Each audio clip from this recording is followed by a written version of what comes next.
Stewart's here to chat with us. Stewart. Hello. All right. Hey, Stewart. By the way, that image you just posted on Instagram, the one on your background there, that is gorgeous. Yeah, I'm actually going to go through the whole thing of how to create that tonight. So very, very people cool. should be able to go away and just create that image at home quite easily. It's quite easy, to be fair. Yeah.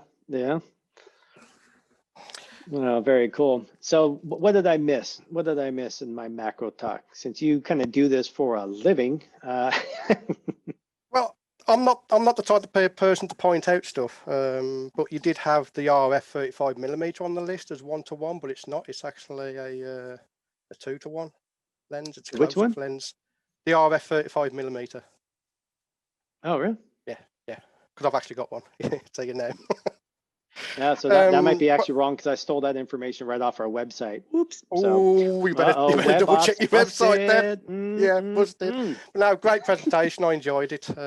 It's great just to get people into macro photography, because that's one of the hardest things I find, because a lot of people have this this idea that you have to start with the macro lens, and you don't. You can just buy the extension tubes and away you go, you know. I mean, I started my macro journey with a £15 set of extension tubes, you know, so you can get started on any gear. And then, like I say to everyone who asks, if you like the macro that you're doing, then you start going towards, you know, the high-end gear, and end up with the holy grail, which is the Canon MPE 65mm lens. Which I love that lens. Right. Yeah. Nice. How long have you been doing your macro work? Specifically macro for since 2016. Okay. So I took a really not so good picture of a jumping spider, and quickly realised it wasn't very good. So then I started pursuing, you know, getting the lighting right, the magnification and everything down, nailing it down to get the shot that I want. And you know, I'm getting there now. And you think? Pandemic has stopped me a little bit, because I did actually want to be doing wild jumpers this year, but with the pandemic it's hard to get out and do wild jumpers because I got kids, and you can't get babysitters, but you know, we will manage to get on with it. Yeah. Gorgeous. Yeah, no, I was looking over your Instagram, and you have some fantastic images. I mean, really just staggering. I hope you don't mind me using Laowa. Sent me a couple of those images. No, that's fine. That's fine. With the 4 on top and 4 below, water droplets in that red. That's just gorgeous. Really was stunning. Yeah. So I really appreciate what you do. You'll be surprised just how easy that is actually to do. You can do it on your tabletop right next to you right now. It's that easy to do.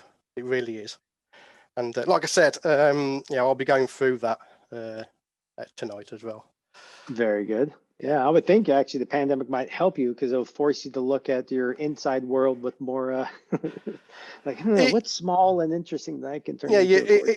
It did in that aspect that, you know, you started looking around the house and what to do and all that. But I do enjoy going out there and just finding all kinds of things to photograph, because it's not just insects. You know, you got the water drops, obviously, you got that, but there's also abstract patterns you can get, like flaking paint and stuff like that. It's amazing what you can actually see when you go into 1:1 or greater. It really is. And the other thing as well is, for people that don't like going out, you know, you can do it in your back garden as well, or your front garden. I mean, some of the pictures I've taken are just literally in the front garden. You know, it's great. It really is. I don't know what you feed these spiders to keep them in one place for you to get some of these shots, but you know, it's pretty impressive. A lot of them are actually pet spiders. You can actually, you'd be surprised, you know, what people can keep as pets. So what I did is, I wanted to photograph jumping spiders, but there wasn't too much information online about how to do it, and trying to chase a wild jumping spider in your back garden while trying out a new lighting technique is very hard. So what I found out is you can actually keep jumping spiders as pets. So I went and got a couple of jumping spiders, and I used those as like models to try out different lighting techniques and different methods, different backgrounds and that. And then I went from there onto wild jumping spiders, which is, it's a challenge, but it is fun when you get that shot that you're really going after. We have a comment from Jay. He says, it's so nice to see you here. You're such an inspiration. I love your YouTube channel. Love the jumpers. Thank you. Much appreciated. I love them too. They're so cute. Oh yeah, they're cute. And it is a fun fact that not a lot of people know unless you subscribe to the channel. But when I started macro photography, I actually suffered from arachnophobia. Oh. And having jumping spiders actually cured me of arachnophobia. So now I can go out and pick up any spider that I want to, within reason, of course. Sure, yeah. There's certain little ones, but yeah. luckily I live in a part of the world where none of the spiders, the wild ones, are actually dangerous to you. Yeah. And no black widows or funnel webs. Huh? Yeah, I made a joke about if I was in Australia and you see like a funnel web or something, I'd be like going towards it instead of away from it. You know, it'd be quite funny. Might get a good portrait before it gets evil, but yeah. Oh, there is that, yeah.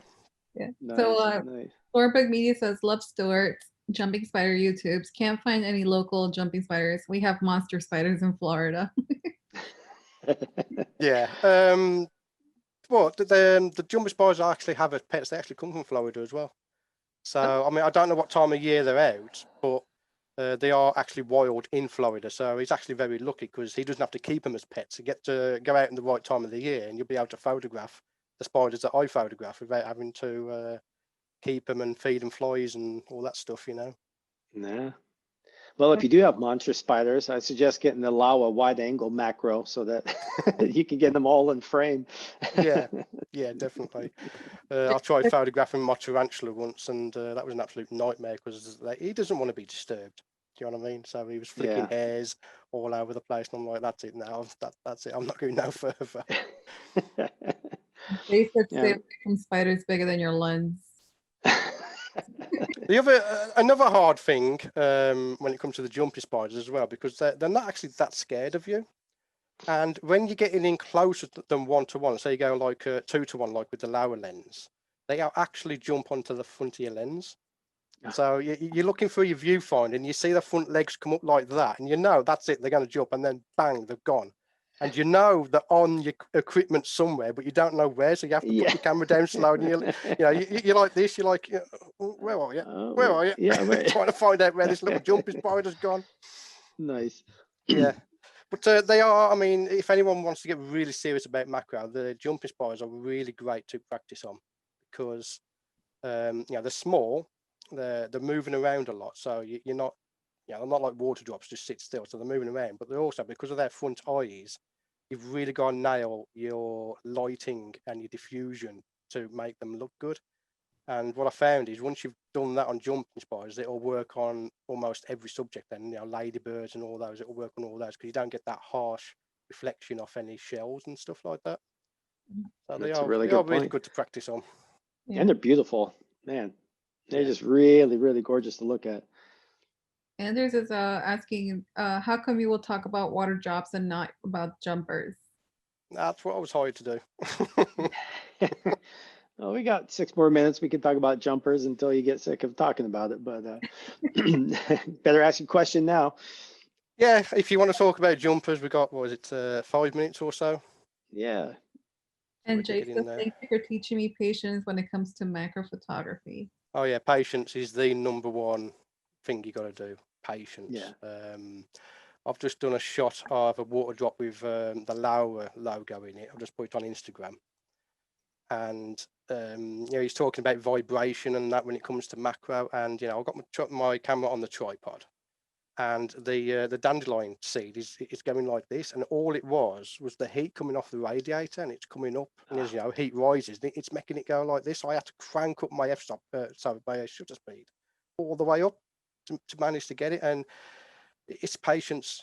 That is the main thing. Patience and practice is the main thing when it comes to macro photography. And then once you've done that and you start going down a certain alleyway, flowers, insects, and that, then you start nailing on what's your next upgrade that you want to go. Do you want to go a 2-to-1 lens? Do you want to go manual? Do you want to go automatic? It's there's a lot of equipment out there you can start hoarding. I can tell you that.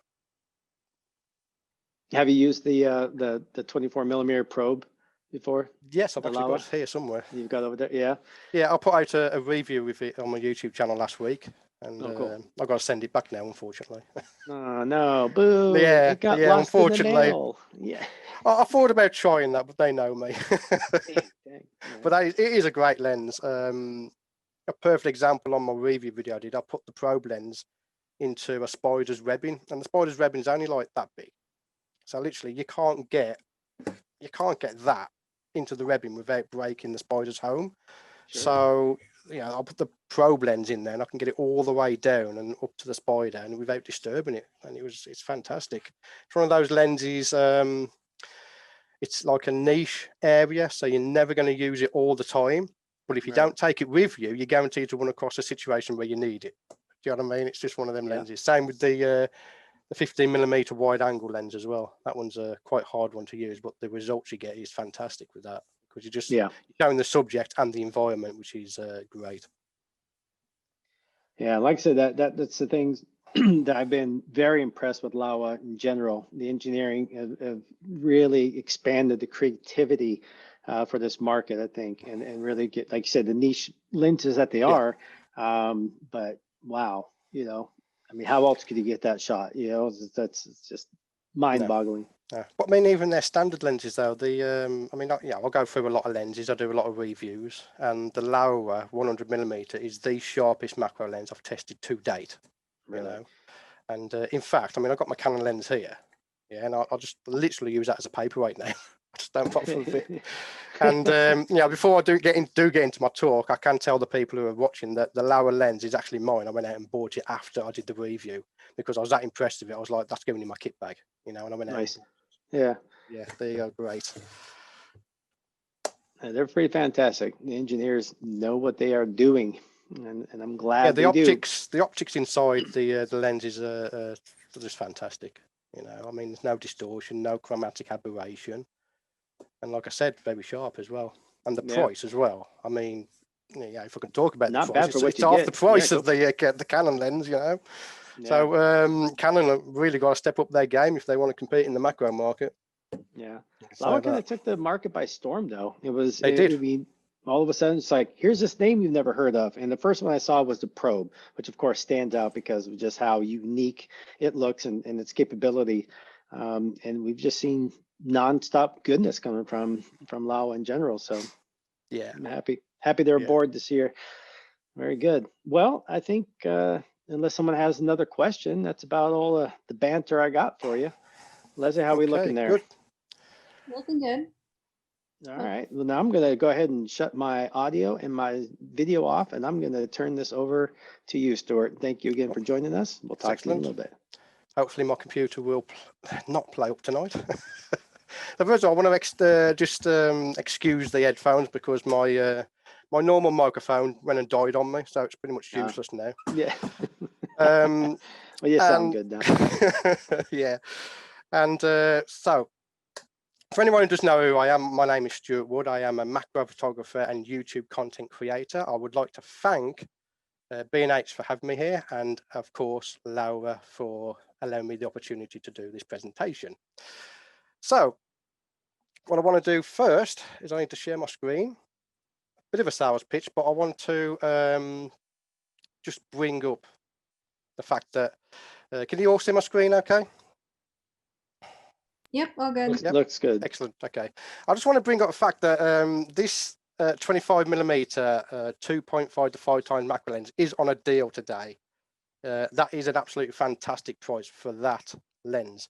In fact, it's cheaper for me to buy it from B&H and have it shipped into the UK than it is to buy it from the UK. So there you go. And in fact, I might be adding that to the cart later on if I can get away with it. And the lens that I use on a lot of my macro photography is this particular one here. This is the Venus Optics Laowa 100mm f2.8 2 times ultra macro lens, and it is fantastic. So if you can drop the links for those in for me, it'd be much appreciated. And I'm going to get on with my presentation because I've only got half an hour. Okay, so again, my name's Stewart Wood. That's where you can find me. All my social links are on my website at stewartwood.com.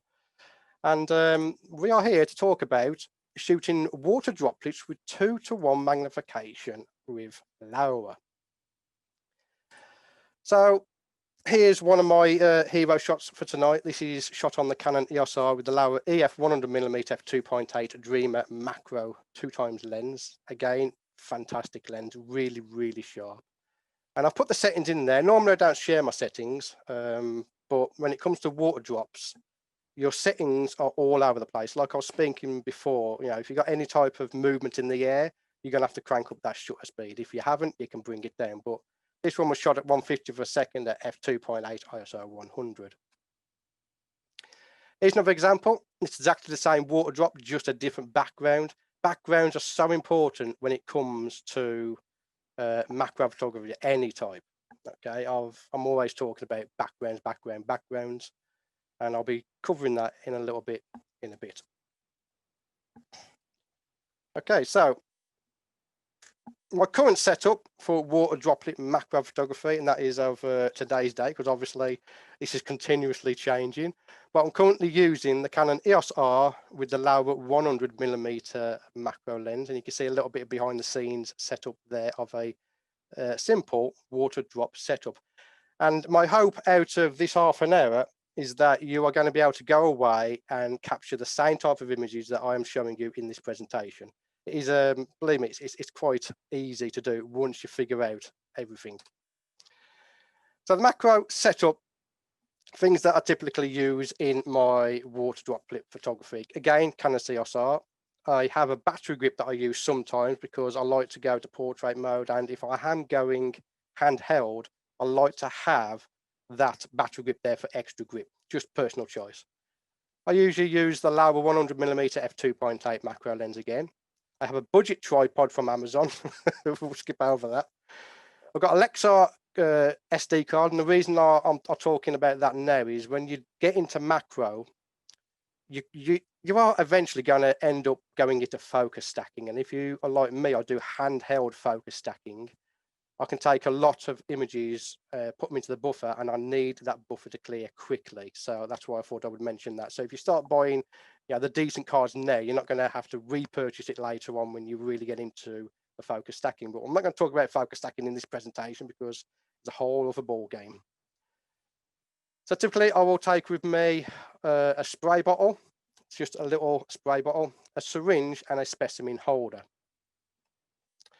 All right, so when it comes to water droplet macro photography, easy subject to use are flares. So if you just go out to your local supermarket, you can grab yourself a bunch of flares. Any type of flare just works great. Flares are awesome for this type of photography. And the other thing I use a lot of are dandelion seeds. And now what I found this year was the self-size seeds, which are basically giant dandelion seeds. They are absolutely awesome for doing water drop macro photography. So specimen holders, these are what I use to hold my my seeds. I hold my background with these specimen holders, and they used to be expensive, but now they're actually quite cheap. I have a video on YouTube about that. I'll talk about that in a minute. But on the end of my specimen holders, I put on some heat shrink tubing, okay? And what this does is it goes over your alligator clip that you use to hold your specimens, but without that, you're going to be breaking the stems of your flowers. So what I like to do is put that on, and that helps to protect the stems of the flowers and doesn't cut through my stem, which is very, very irritating. This one here is a homemade specimen holder. I made this for £1.13. Again, there is a video on my YouTube channel on exactly how to make this. So if you are interested in these specimen holders, check out my YouTube channel. So this is the major tools of the trade. We have a spray bottle on the left and a syringe on the right. And you can get blunt syringes off Amazon. So if you check out Amazon, type in syringes, you can get blunt syringes off Amazon, which is very useful for this type of work. And again, macro background cards, they are important. These are my own textures from my website, but you can use anything in the background. I've even used carrier bags in the background. So talking about backgrounds, they are very, very important. And I've said it before, and I will continue saying it. They are so important when it comes to macro photography. So here's a shot of a water drop on a flower with an absolute horrible background.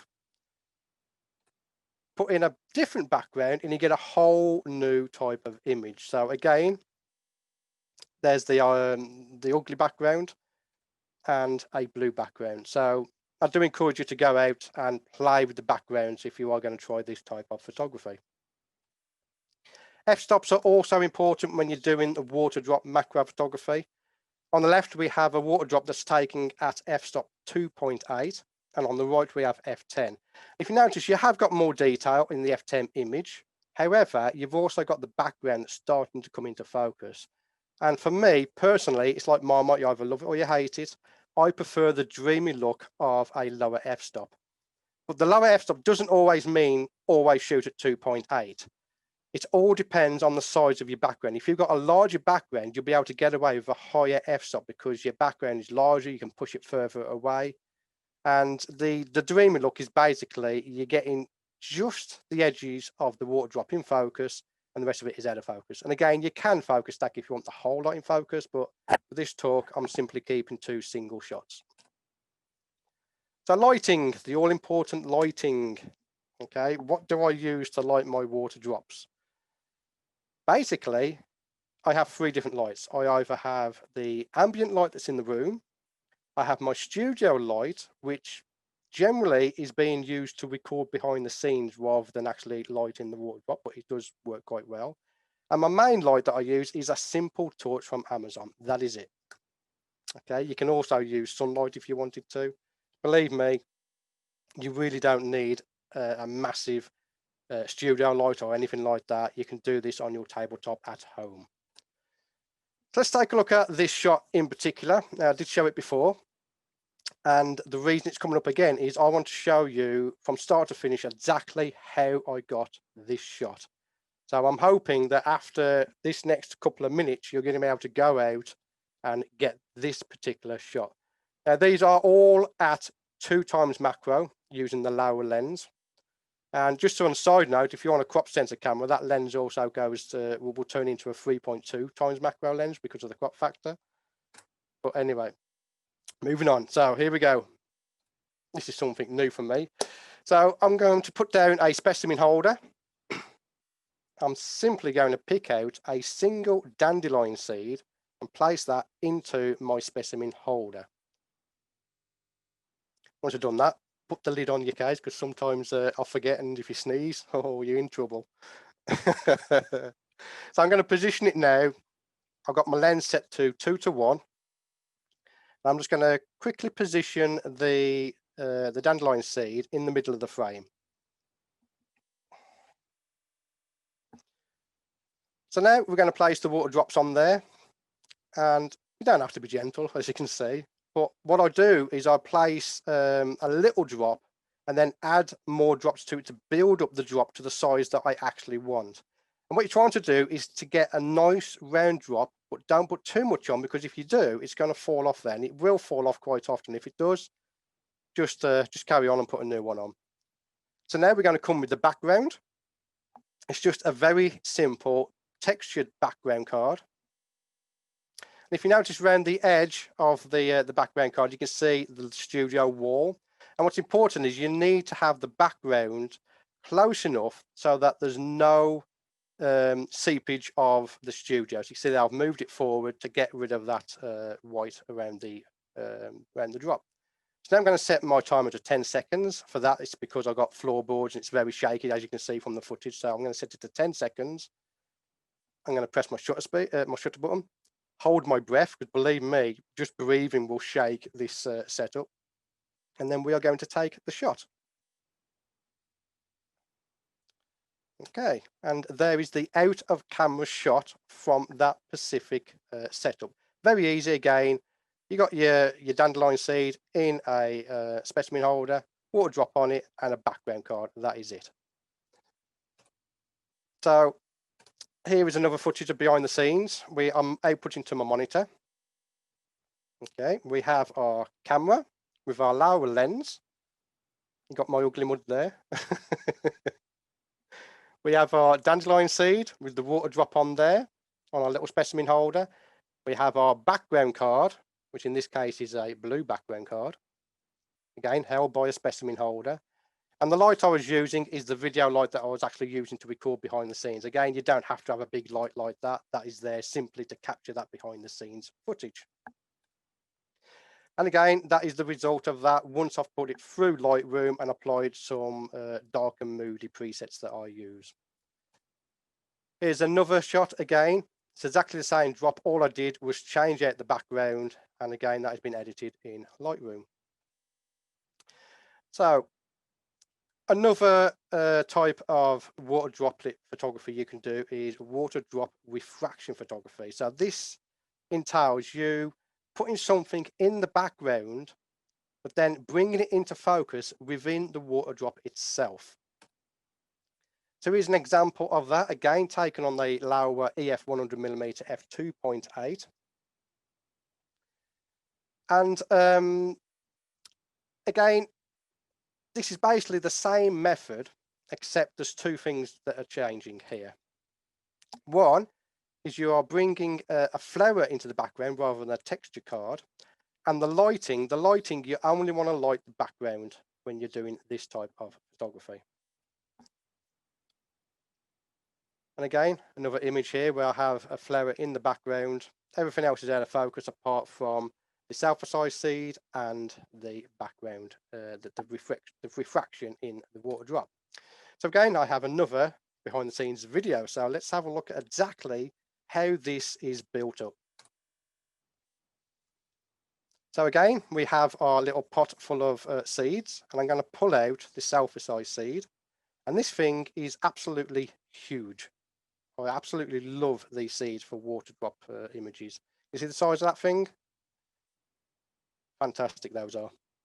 I like to call them a giant dandelion clocks. So here we can see through my EVF now, I'm just positioning the self-size seed to the right-hand side of my frame, getting a rough focus going there. And now I'm going to place a flower in the background. And to make sure I've got the height of the flower correct, I'm just going to preview it now through my EVF to make sure that I've got it roughly in the right place. And I like the center of the flower to be in the center of the frame in most of my images because it really turns out quite nice then. So now I've got that set and the height is good, it's time to spray on some seeds. So using a spray bottle, I'm going to spray on some water drops. And you just keep on spraying. Even when you think you've got enough drops on your scene, just carry on spraying because you can never have too many water drops. You see there, I'm just building up the water drops. Just keep on spraying. So now the water drops are there, we're going to bring in our background flower. Very simple setup. Check through the EVF to see our focus, check our focus. And you can see there that our flower is not quite close enough to our scene to fill the water drop. So I'm going to bring the seed forward because I want more, I want it closer. Then we're going to bring the flower closer to our water drop so that it fills the drop. Now with my torch, as I said before, cheap Amazon torch, I'm just going to light the background, correct the exposure. I'm going to bump up that shutter speed. Do final focusing to make sure we've got critical focus. There we go, and I'm zooming in on my camera using the zoom button. Okay. And then we get images like this. So this is taken at 1/800th of a second. I did this one today, and again, because of my squeaky floorboards, I have to bump up my my shutter speed. Plus, it's the weekend and the kids are off school, so they're all running around downstairs, and the whole house shakes. So you can change the flower. So in this one, I changed the background flower and put on a different colour background. The kids weren't around for this one, so I was able to get around 1/100th of a second on my shutter speed, so I was able to bump up my f-stop a little bit more. And of course, always play around with the position of your self-size seed or your dandelion seed. So for this one, I changed it up, put it directly up as it would be in the nature, in the wild. I changed the background again, and on this one, I'm lighting up just the background to get that result there. So here's another quick behind the scenes video. of that particular setup. So I have my camera, I've got my Laowa lens there, fantastic lens. There's my self-size seed with the water drops on and a very simple background card. And literally that is it. That is literally all there is to it. And of course I have a flower on standby in case I want to switch that out. And the reason it's on standby is the self-size seeds, they close up very quickly when they get wet. So once you've sprayed it, you've really got to get in there and get your shot quickly. So one aspect that I quickly learned about water drop photography is that you really want that perfectly round drop. So on this failed attempt here, you notice how the refraction within the actual flower itself, within the drop, sorry, is it's all distorted. And that is simply because the drop is not round enough. It's elongated, not quite enough water in there. You notice the drop up the right there, that looks a lot better because it's more round. So when you are doing refraction photography, try to get the water drop as close to as round as possible. So here is another one, perfectly round drop. So you can see the difference there between this one and that one. It's exactly the same flower in the background, except that water drop is not round, this one is. So you can see the difference there that makes it have a nice round water drop. So here, I'm just going to show you a build up of that particular scene. So we have just the petal, and I'm lighting it with my torch. You can see how ugly it is when you light it directly with the torch. It just doesn't work. So I've softened the light, decided not to light it up at all. So then we're going to bring in a background card, so we're not seeing any of the studio within the refraction in the drop. Then I'm going to bring in the flower, and again we are lighting just the background to get this shot.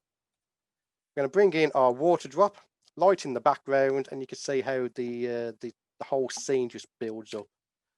And then there's our final shot from that particular shoot.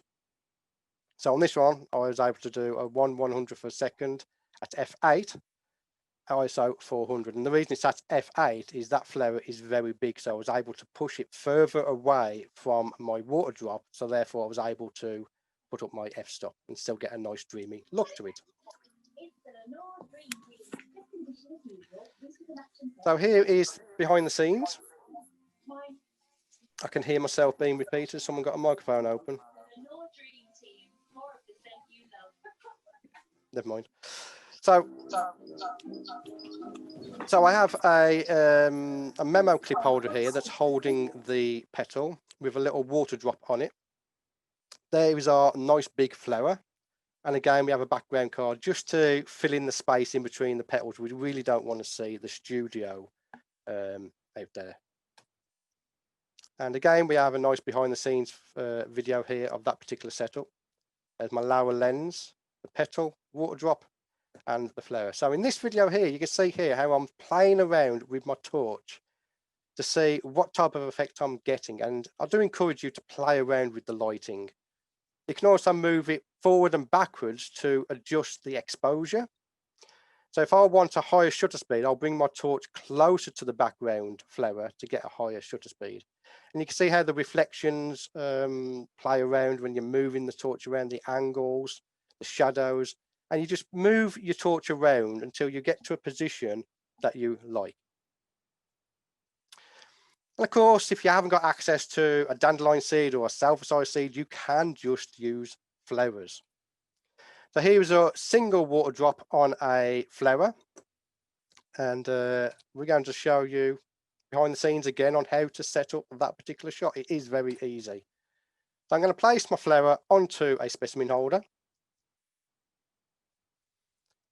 And then I'm just going to adjust my camera to the same height as the flower, then look through my EVF and just start rotating the flower to find something that's standing out, something that I can see on the composition that I like.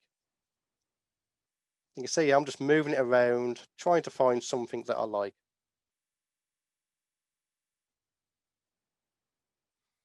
So at some point I will find something I like, and in this particular shot it's this petal right at the front here, and I'm thinking to myself, what's it going to look like with water drop on? So we are going to place a water drop on there, And again, we don't put the whole drop on at once. We build it up a little bit at a time. I'm going to zoom in, make sure I have critical focus on the drop. And usually I have my focus on the outside of the drop.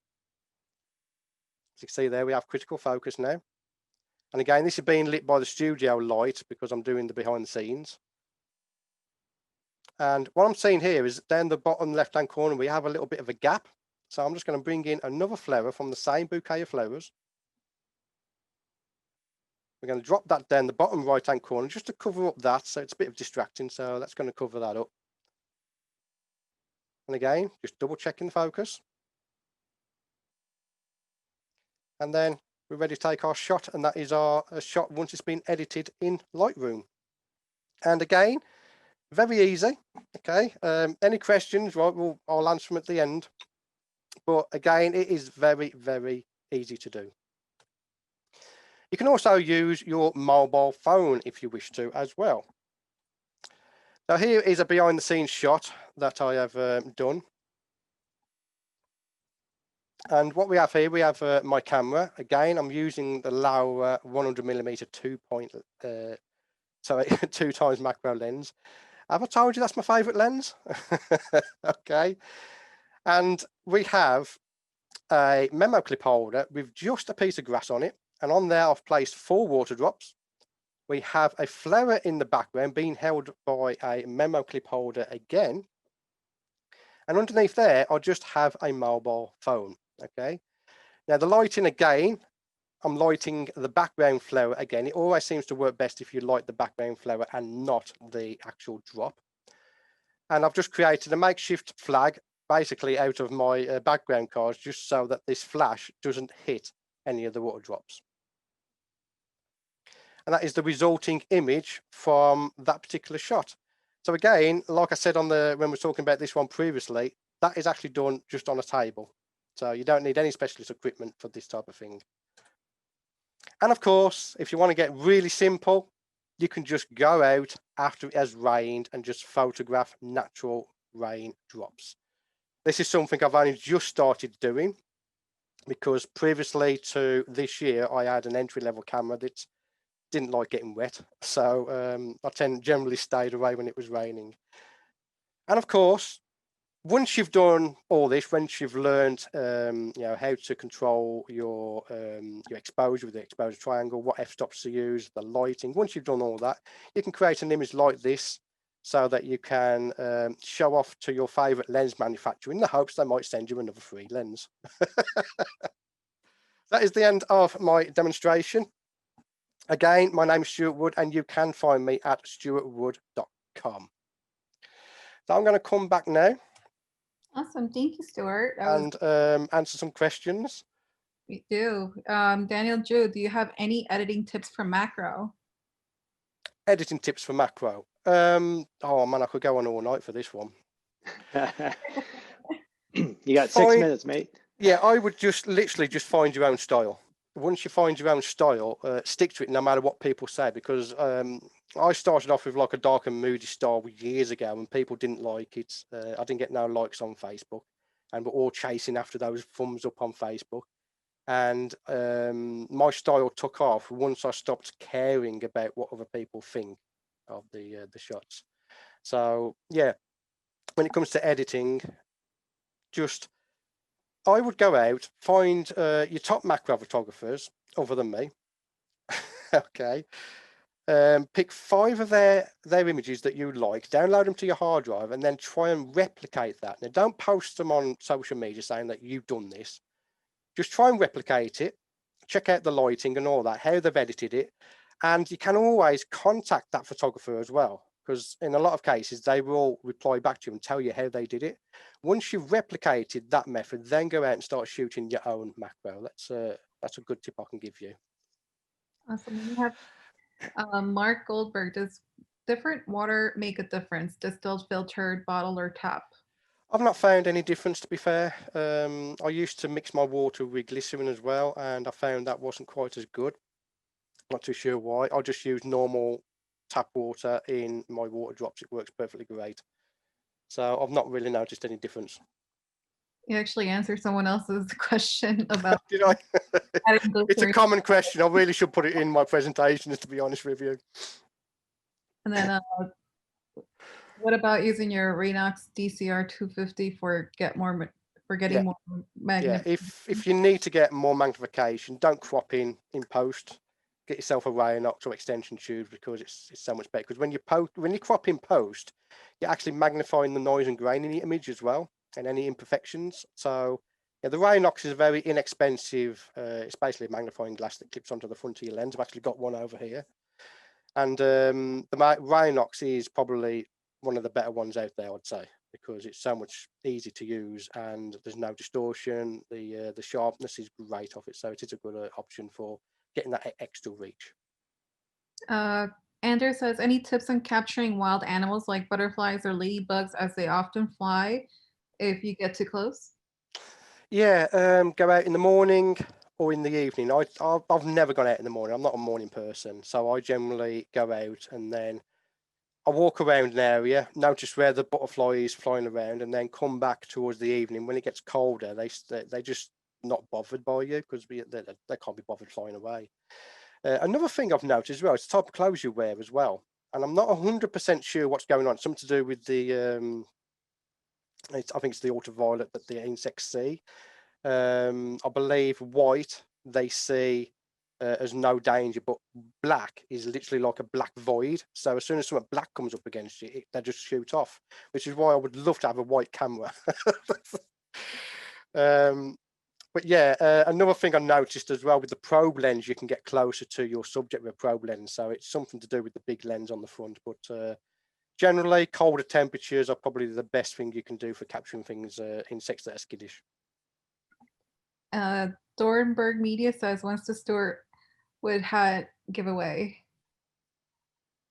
Hat giveaway. Yeah. People want my hat, do they? I don't currently give away hats at the moment, but maybe in the future.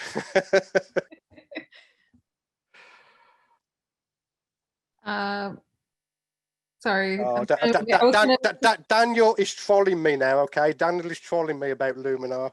He knows I don't like Luminar. I was trying to make sense of the question. Yeah, it doesn't work on my computer, basically. So I'll revisit Luminar when I get a new computer, hopefully next year. And okay, that is it for questions. Excellent. Perfect timing. And I'm on time as well. Oh, That's rock. a first. That is a first for me, being on time. Oh, again, I do want to emphasize while I've got 2 minutes, because according to this, I have 2 minutes. Yeah. You do. Take them. A lot of people do ask me about, what lens should I buy when you want to go. When you start in macro photography, I always recommend a nifty 50 and macro tubes. You can then stick on the Renox or the Nissi filter to get closer. But when you want to go for your first dedicated macro lens, go for the Laowa, okay? Because unfortunately, I discovered Laowa after I got my Canon lens. And with the B&H sales that are on at the moment, for the price of this one Canon lens, you can actually buy the Laowa 100mm 2x macro and the 25mm 2.5 to 5x macro, all for the same price of your Canon lens. Not dishing on Canon or anything, but Canon, come on, put your thumb out. Yeah. You know what I mean? So yeah, I highly recommend you just go for the Laowa straight away. We did. And sir, we had. Oh, I'm so sorry to interrupt you. We had one person ask a question. She has a 60mm Laowa, and she want to know if the 100mm is that much better. And what's your opinion on that?